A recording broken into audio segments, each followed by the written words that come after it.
Paz do Senhor, meus irmãos e meus amigos. Hoje é o terceiro vídeo da temporada falando sobre o Apocalipse. E este é o canal Sondando a Bíblia com o pastor Hélio Santos. E convidamos a você a meditar conosco na palavra do Senhor.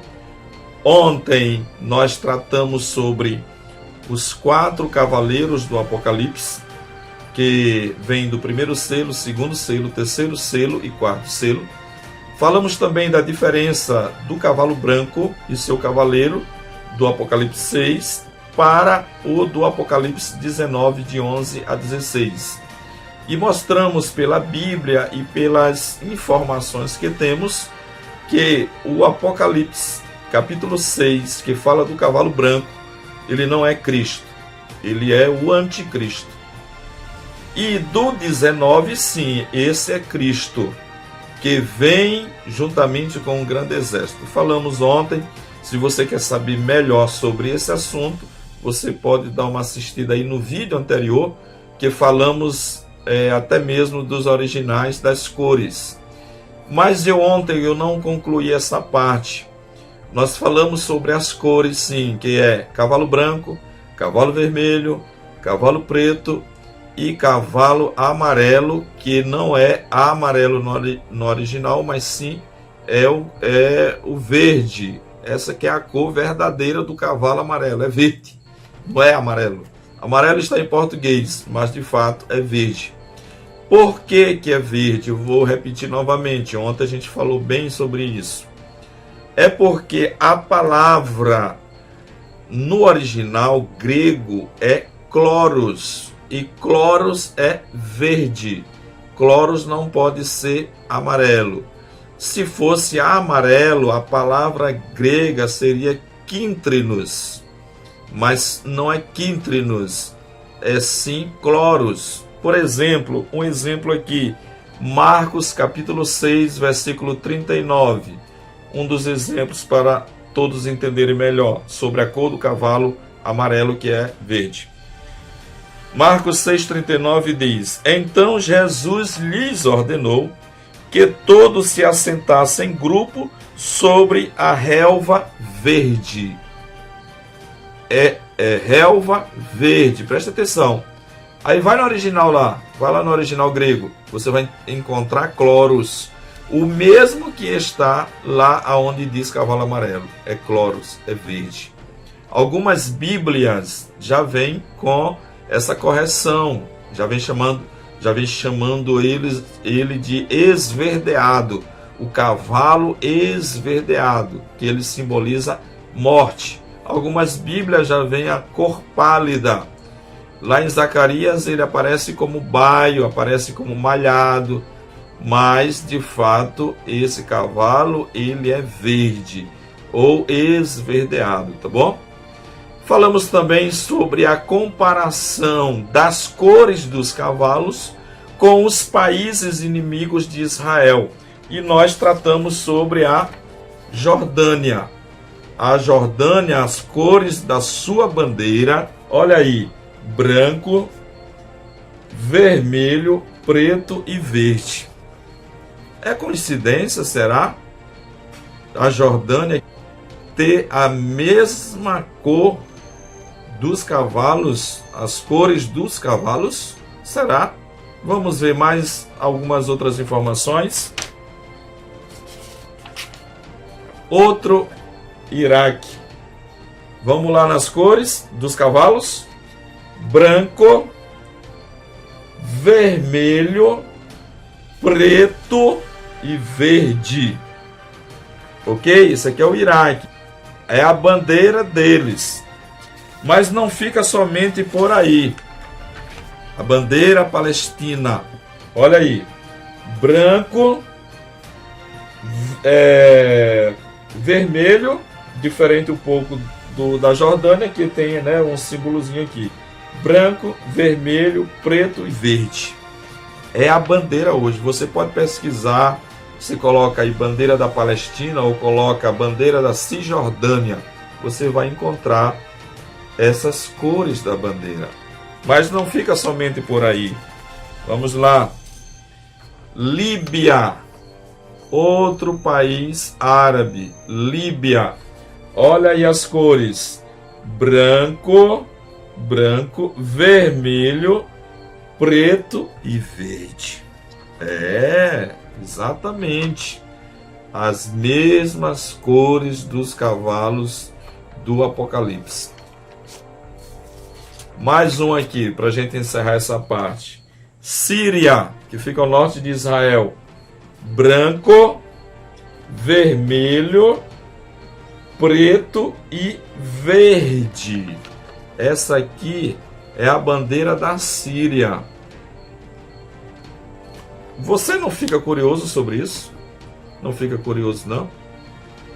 Se nós, isso eu falo, os teólogos, os biblistas, os que trabalham no hebraico, não descobrisse que de fato não é o cavalo amarelo, é o cavalo verde.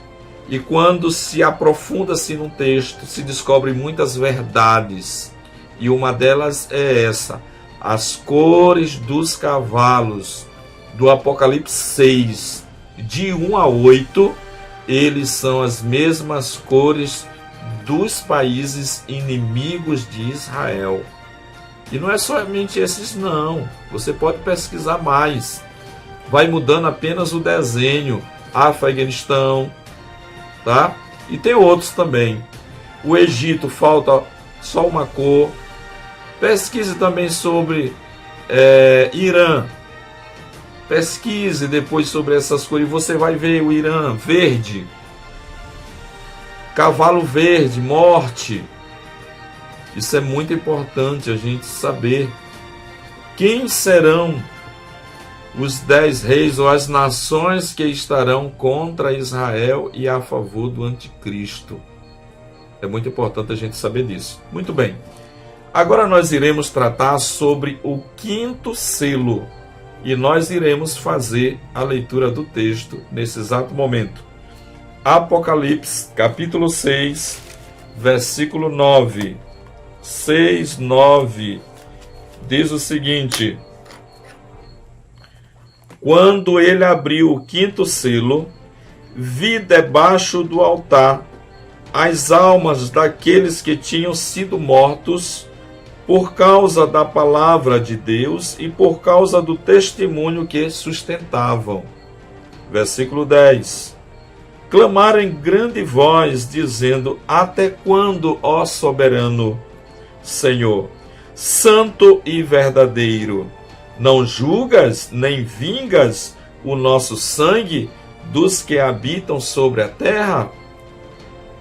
Versículo 11. Então a cada um deles foi dado uma vestidura branca, e lhes disseram que repousasse ainda por um pouco de tempo, até que também se completasse o número dos seus conservos e seus irmãos que iam ser mortos como igualmente eles foram.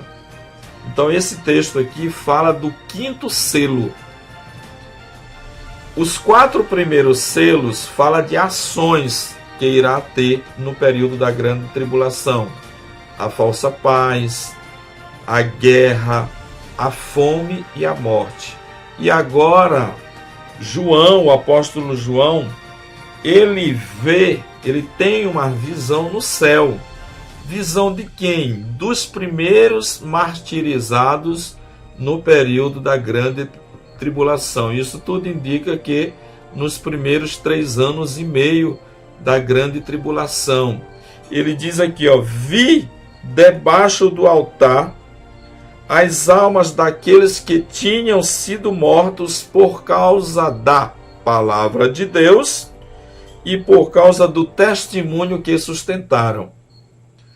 No período da grande tribulação também haverá salvação. Haverá salvação. E diz a Bíblia Sagrada que nesse período a dificuldade será muito grande para os que irão servir a Deus, os que ficaram no período do arrebatamento. Outras pessoas que irão se converter nesse período vai ficar muito difícil. Por quê? Porque as pessoas vão ter que comprar e vender se tiver a marca da besta. que nós iremos tratar em outro vídeo sobre a marca da besta. Mas preste bem atenção, essas pessoas foram mortas e elas estão debaixo do altar, na visão de João, que fica no céu. Que altar é esse? Quando falamos em altar, vem à nossa mente um púlpito onde as pessoas pregam, um altar de uma igreja, né? Mas de fato o altar aqui é diferente, porque no Antigo Testamento existia o tabernáculo, a tenda foi o primeiro a ser construída, ali embaixo do Monte Sinai foi construída a tenda e depois foi feito de fato um templo, mas o tabernáculo existiu por muito tempo até o período da entrada de Israel na Terra Prometida. Depois foi construído o primeiro por Salomão. E do lado de fora do templo ficava o altar de sacrifício. O altar de sacrifício ficava do lado de fora. Depois desse altar vinha a pia de bronze no período do tabernáculo. E no templo já de Salomão é chamado Mar de Bronze, uma bacia muito grande aonde os sacerdotes iriam fazer as purificações. Também podemos tratar em outros vídeos sobre todas essas peças. Do lado esquerdo ficava, da parte de dentro, no santo lugar, ficava o candelabro. Do lado direito ficava a mesa dos pães asmo. E de frente ficava o altar do incenso. Aí tinha aquele véu onde separava os dois lugares, santo lugar do Santo dos Santos. E no Santo dos Santos estava a Arca da Aliança, e ali com a tampa, que é o propiciatório, já falamos no vídeo anterior um pouco também, e dentro ali tinha o maná num pote de ouro, tinha a vara de Arão que floresceu, e tinha também as tábuas da lei. Mas esse altar que o texto fala aqui, é justamente um altar muito parecido com esse que era utilizado no Antigo Testamento, era utilizado no templo. Por quê? Porque quem deu toda a planta, todo o projeto do templo foi Deus. Foi Deus que deu. Deus deu de algo que já tinha no céu. Então ele transmitiu para que fosse feito também na terra um tabernáculo, um templo parecido com aquele que tinha no céu. E na visão de João, ele observa as almas daqueles que foram mortos. Tudo indica que essas pessoas que foram mortas e as suas almas estão ali no altar, debaixo do altar, como ele viu na visão. Tudo indica que essas pessoas salvas, elas não sabiam que Deus iria julgar, ou estavam alegando que Deus ainda não ia fazer o julgamento, né, dessas nações inimigas de Israel e também inimigas do Evangelho. Aí eles expressam da seguinte forma: eles clamaram com grande voz dizendo, na visão do quinto selo, ele vê isso, eles dizendo o seguinte: até quando, ó soberano Senhor, santo e verdadeiro, não julgas, nem vingas o nosso sangue dos que habitam sobre a terra? Então eles fizeram esse questionamento em oração a Deus. Até quando, Senhor? Porque o quinto selo é diferente dos outros quatro, porque os outros quatro são selos de ação que veio sobre a terra. E o quinto selo é um selo de justiça. Eles pedem justiça. Eles pedem que Deus não demore em julgar, em se vingar daqueles que eles mataram por amor do Evangelho. Preste bem atenção também no versículo 11. Quando eles fizeram essa pergunta em oração, diz o versículo 11: então a cada um deles foi dada uma vestidura branca. Veja que no momento em que eles clamaram, naquele momento estava tendo ali um cerimonial, uma solenidade. aonde eles estavam naquele momento sendo recebidos. E aqui nesse momento foi dado a eles uma vestidura branca, e lhes disseram que repousasse ainda por um pouco de tempo. É como se Deus estivesse dizendo: olha, se acalmem, que nós iremos vingar, nós iremos julgar todas as coisas. Eles disseram mais para aqueles que estavam ali clamando, eles disseram: olha, até que também se completasse o número dos seus conservos e seus irmãos que iam ser mortos. Ou seja, haveria ainda outros mártires, haveria ainda outras pessoas que iriam morrer pelo Evangelho, e eles deveriam aguardar para que depois todos esses inimigos, aqueles que estavam matando os cristãos, os que estavam guardando a palavra de Deus, que estavam testemunhando de Cristo, que eles fossem depois ser vingados, aqueles que estavam fazendo isso fossem vingados. Então, o quinto selo é essa visão que João tem ali no céu das almas que estão clamando. O capítulo 7, ele fala também de uma grande multidão que ninguém podia enumerar, de todas as nações, tribos, povos, línguas, em pé diante do trono e diante do Cordeiro, vestidos de vestiduras brancas. Aqui nesse texto já nos mostra que há uma grande multidão de pessoas com vestes brancas. O que no início aqui, no quinto selo, aparece aqueles primeiro e depois aparece uma grande multidão. A gente observa aqui que de fato já existe uma quantidade muito maior ali no céu, já depois da abertura do sexto selo também, que fala das catástrofes naturais que irão acontecer. Muito bem, agora vamos para o sexto selo. Sexto selo, Apocalipse capítulo 6, versículo 12, diz o seguinte: vi quando o Cordeiro abriu o sexto selo, e sobreveio grande terremoto, o sol se tornou negro como saco de crina, a lua toda como sangue, as estrelas do céu caíram pela terra, como figueira quando abalada por vento forte, deixa cair os seus figos verdes. E o céu recolheu-se como um pergaminho quando se enrola. Então todos os montes e ilhas foram movidos dos seus lugares.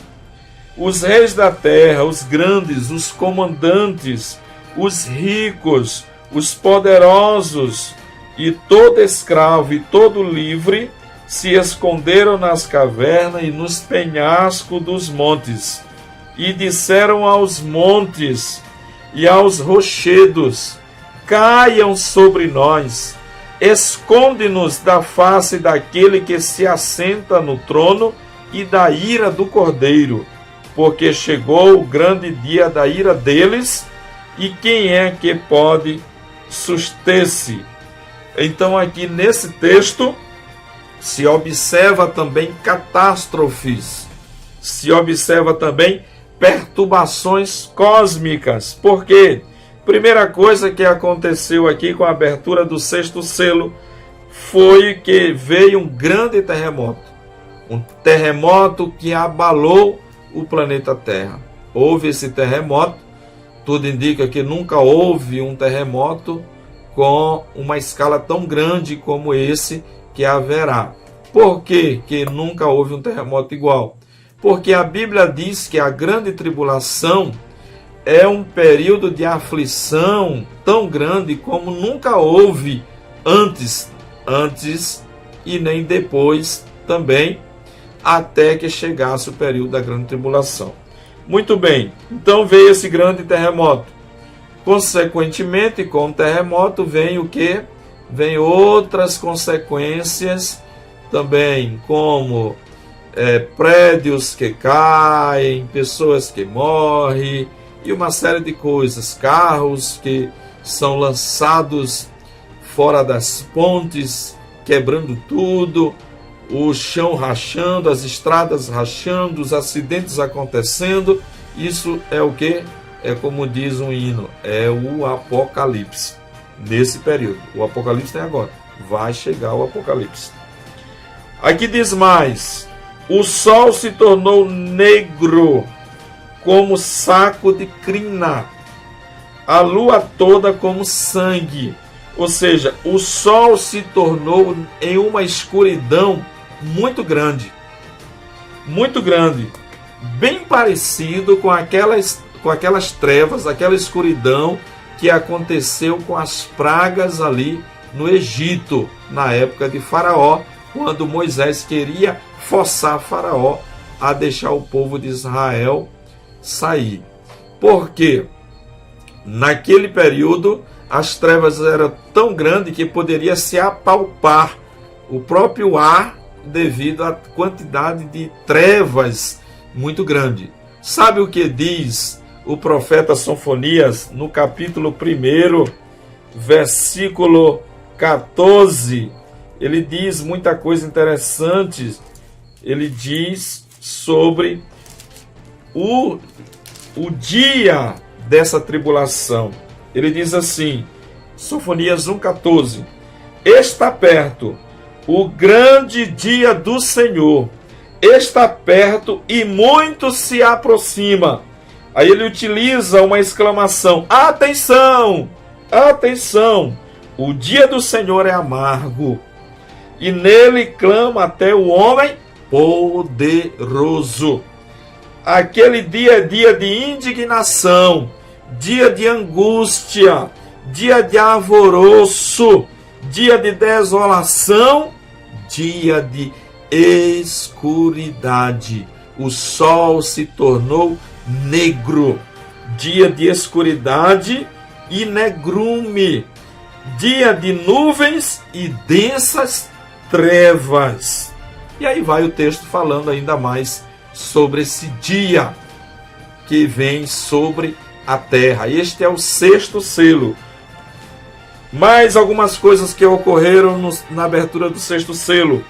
As estrelas do céu caíram pela terra, como a figueira quando abalada pelo vento deixa cair os seus figos verdes.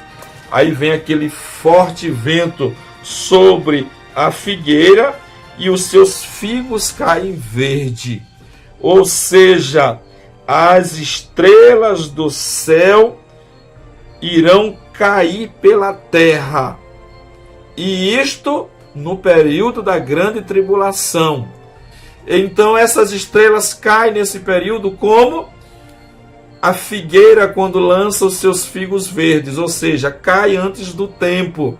Os figos verdes caem antes do tempo, eles deveriam ficar maduros para cair. Mas, da mesma forma, as estrelas, algumas estrelas cairão do seu firmamento na abertura do 6º selo. Olha o que diz mais. E o céu recolheu-se como um pergaminho quando se enrola. Agora, veja bem a razão do que acontece depois. Olhe bem, e aí você vai entender. Então todos os montes e ilhas foram movidos dos seus lugares. Ou seja, aconteceu o enrolamento desse céu naquele momento, na abertura do 6º selo. O céu se enrolou, ou seja, essas nuvens que você vê, você não viu mais. Você não viu mais o sol, você não viu mais a lua, porque tudo se enrolou, ou seja, sumiu, desapareceu. Desaparecendo esse primeiro céu nosso, o que é que vai acontecer? O primeiro ou o segundo céu, não sabemos quanto, alguém diz que é 3 céus, outros dizem que são 7. Mas o que eu quero dizer é o seguinte, o céu foi enrolado, e o que é que aparece agora na parte de cima? Preste bem atenção no texto.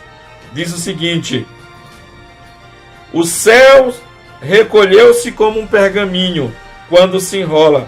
Então todos os montes e ilhas foram movidos dos seus lugares, ou seja, foram sacudidos dos seus lugares.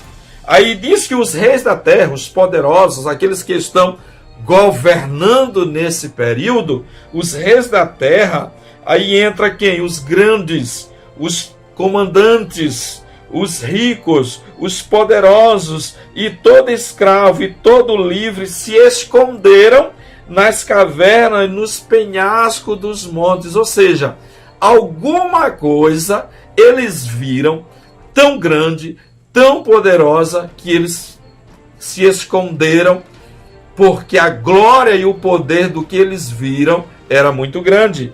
Diz aqui o seguinte, o versículo 16 do 6:16 do Apocalipse.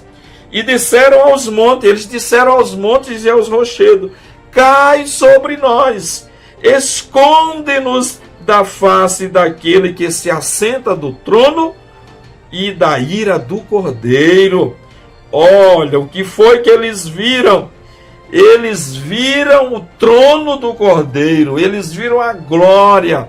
Quando o céu se enrolou, o que é que aparece? É desvendado para eles a glória, o esplendor do céu.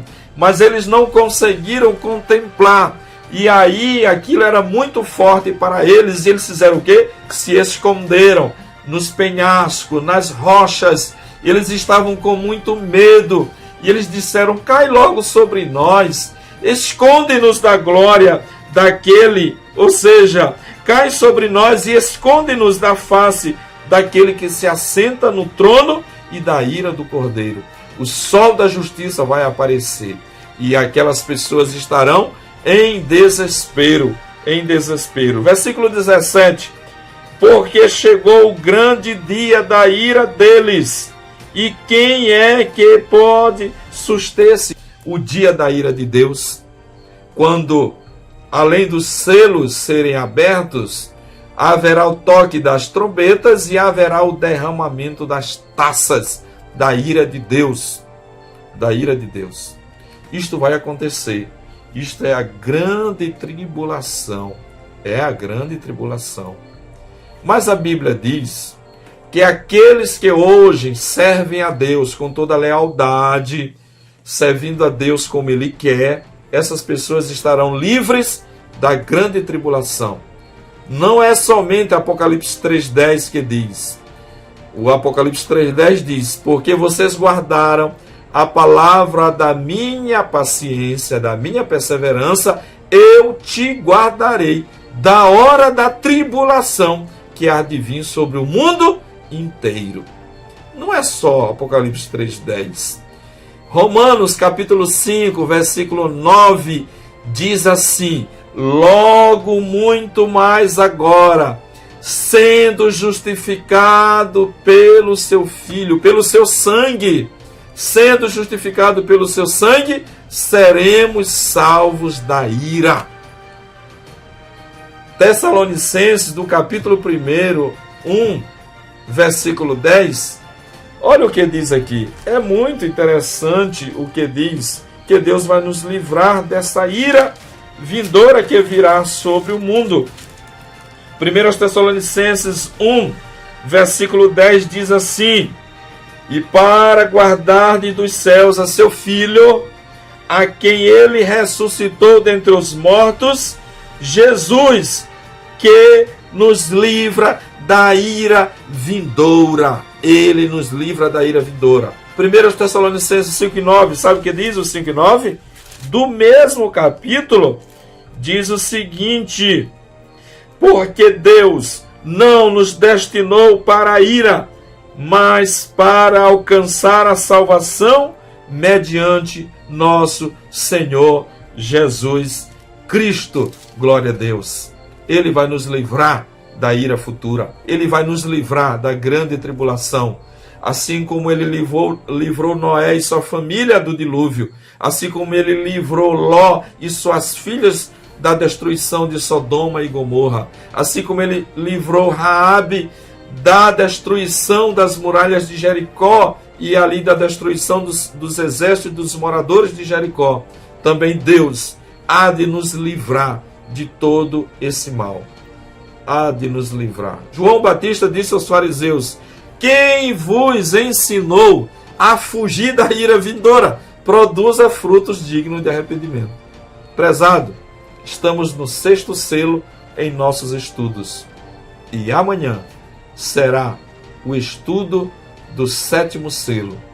E também iremos falar, antes do 7º selo, iremos falar também sobre os 144 mil selados. Quem são eles? Aguarde para amanhã o próximo vídeo. Que Deus te abençoe e você curta o nosso canal, participe dele, compartilhe, dê o like, se inscreva. Nós precisamos alcançar 1000 inscritos. Por quê, Pastor Hélio? Porque as nossas lives, nós queremos fazer ela de fato ao vivo. Nós estamos fazendo esses vídeos, mas tem que ser gravado. E pelo celular não tem como fazer uma live. E eu quero fazer ao vivo com as pessoas, para que essas pessoas venham fazer as perguntas na hora, a gente está ali respondendo. Mas para isso eu tenho que alcançar 1000 inscritos. Mas nós estamos indo muito bem, está apenas com um mês e alguns dias aí do nosso canal. Mas contamos aí com o seu apoio, compartilhe e peça para os seus amigos também se inscrever. Um grande abraço, que Deus te abençoe na paz do Senhor Jesus Cristo.